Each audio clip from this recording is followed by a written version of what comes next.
की काल सूरज जाधव, यश जाधव आणि ओम त्यांना काही दारू पिऊन ते लॉजला गेला होता मित्रांना भेटण्यासाठी.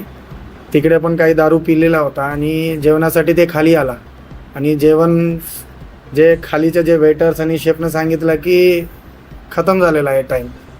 तो तरी पण ते आरडाओरडा केलं की आम्हाला खाण्याचं द्या म्हणून. ते त्यामध्ये ते झटापटी झालेला आहे आणि एवढा दारू पिऊन होता त्यांना मारहाण केला सुरू केलेला आहे.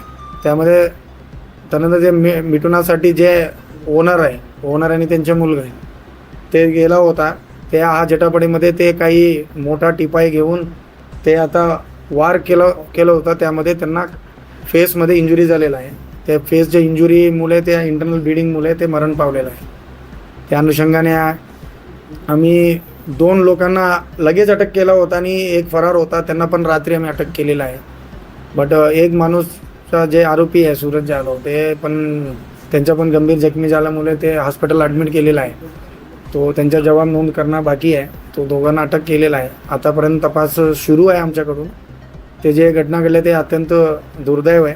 त्याबद्दल आम्ही पण सिरियस घेतलेला आहे आणि आम्ही लवकरात लवकर त्यांच्या जास्त निष्पन्न करून गुन्हेगारांना त्यांच्यावर कडक कलम लावून इमिडिएटली चार्जशीट करून आणि कोर्टाला विनंती करून लवकरात त्यांची शिक्षा देण्यासाठी आमचा प्रयत्न चालू आहे. ते आहे त्या अनुषंगाने आम्ही कारवाई सुरू केली आहे. बरेच लोकांना आम्ही अरेस्ट पण केलेलं आहे.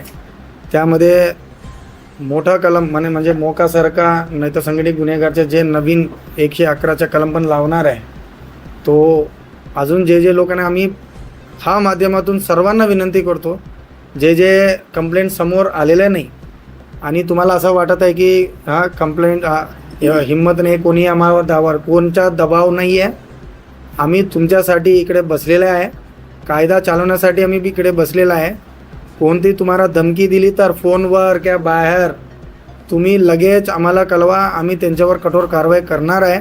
आम्ही हे सिरियसली घेतलेलं आहे आणि श्रीरामपूरला सुधारण्यासाठी पोलीस कटिबद्ध आहे. आणि तसेच पूर्ण मीडिया मित्रांना पण विनंती करतो, नागरिकांना विनंती करतो, तुम्ही आम्हालावर विश्वास ठेवा. आम्ही जे गुन्हेगार आहे, जे डिस्टर्बिंग करणार आहेत सिटीमध्ये, त्यांना पूर्ण काढून त्यांच्यावर कारवाई करणार आहे.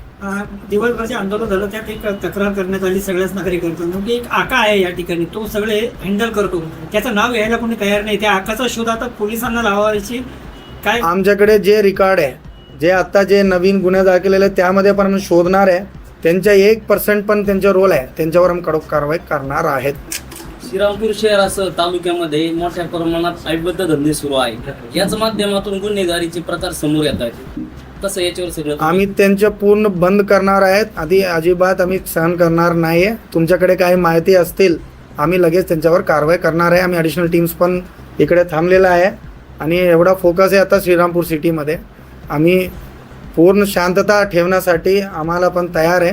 तो तुम्ही पण सहकार्य करा. 2 महिन्यापूर्वी तुम्ही चार्ज घेतला, मात्र एमडी ड्रग्सचं एक मोठं आव्हान या पोलीस खात्यासमोर आहे, ज्यामुळे आज युवक पिढी कुठेतरी बर्बाद होताना दिसते. हे आमचा प्रयत्न चालू आहे. त्यामध्ये आम्ही आता जे गुन्हेगारला पण आम्ही पेरेड घेतलेला आहे आणि ते ड्रग्सबद्दल पण आमच्या कारवाई सुरू झालेला आहे आणि मोठा रॅलीज पण आम्ही काढणं सुरू केलेला आहे. ते अवेअरनेस कॅम्प त्याचबरोबर आम्ही त्यांच्यावर कडक कारवाई करण्यासाठी आम्ही सुरू केलेला आहे. कॉंग्रॅच्युलेशन्स वहिनी, बाळ झाल्याबद्दल. पण मी ऐकलंय डिलिव्हरी फार क्रिटिकल होती. आता ठीक आहे ना सगळं? अगं होता थोडा प्रॉब्लेम, पण स्त्रियांच्या आरोग्याची संपूर्ण काळजी घेणारं मातृसेवा होतं ना साथीला. सगळं सुरळीत झालं. किशोर वयापासून ते रजोनिवृत्तीपर्यंत स्त्रीच्या आरोग्याची संपूर्ण काळजी घेणारं अहमदनगर मधील पहिलं स्त्री रुग्णालय Matruseva women's hospital, obstetric ICU. किशोरवयीन आणि विवाहपूर्व समुपदेशन, गरोदर माता तपासणी आणि प्रसूती, पहिल्या सिझेरियन नंतर नॉर्मल डिलिव्हरीची सोय. मातृसेवा विमेन्स हॉस्पिटल, सक्कर चौक, नवीन टिळक रोड, अहमदनगर. फोन 9850 20 0017.